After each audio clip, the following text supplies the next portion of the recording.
This is the AEW Collision August 10, 2024 full show results video which takes place in Arlington, Texas.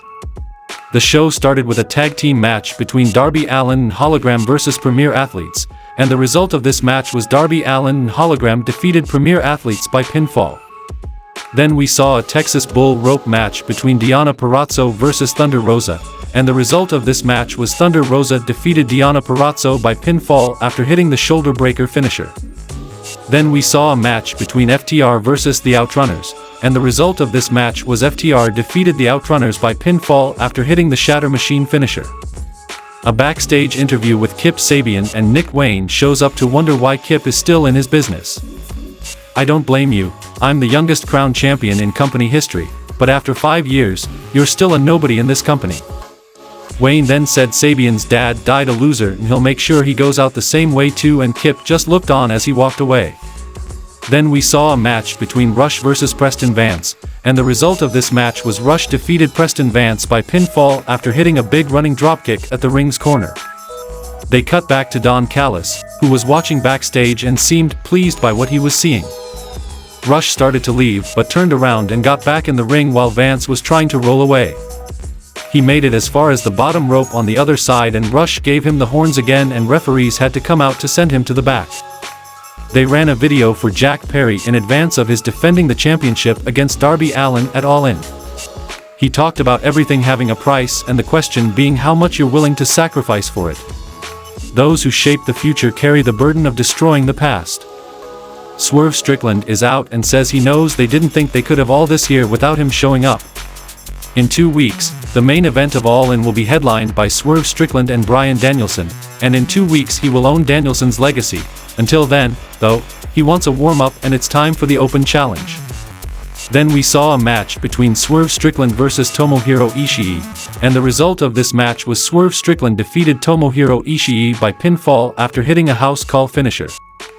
We go to the ring and Lexi welcomes in Chris Statlander and Stokely Hathaway, and Lexi sends us to a video of Willow Nightingale talking about how much she valued the friendship with Statlander, but when Stokely came along she turned into a different person and Ishii rolled up and mentioned also hating Big Stoke. Back to the ring and Lexi tells us an official challenge has been issued for 0 hour. Willow Nightingale and Tomohiro Ishii versus Chris Statlander, and before she could finish saying it, Stokely cut a promo saying it's disgusting Willow wants the short bald guy doing her bidding. He said he would go to the Bronx to find Chris' partner, and Lexi said there is no need because, in this specific challenge, the partner is him. He tries to laugh it off and starts saying there is no way it's going to happen, but Statlander grabs the mic to say they accept. Lexi is backstage and Top Flight argues with MXM, who say they can't compete cause they broke a nail. Leo Rush pulls up to talk some trash of his own, then shows them his cell phone and it says they're going to have a tag team match next week on Collision, and MXM exits. Then we saw a match between Hikaru Shida versus Alah James, and the result of this match was Hikaru Shida defeated Alah James by pinfall after hitting a Falcon Arrow finisher. We get a sit-down interview between Jim Ross and Bryan Danielson, who talks about signing alongside JR 24 years ago and being excited to have this chat ahead of what could be his final match.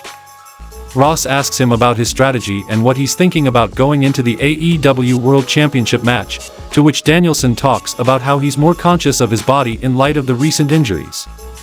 He also admits that by the end of this year, he may have to get neck surgery, before Ross asks how prepared he is for Swerve Strickland.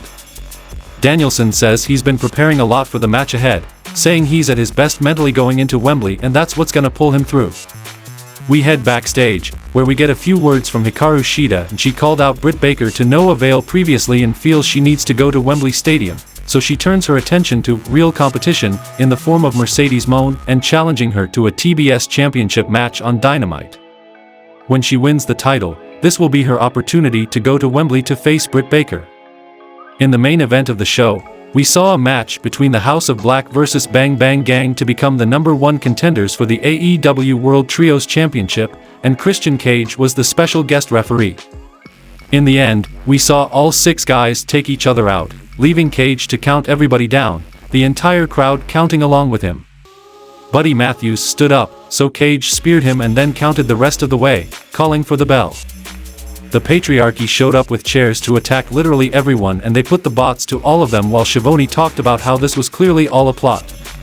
They went about taking everyone out one by one, trying to eliminate their competition, and ended with the kill switch on Malachi on a chair, and the show goes off the air.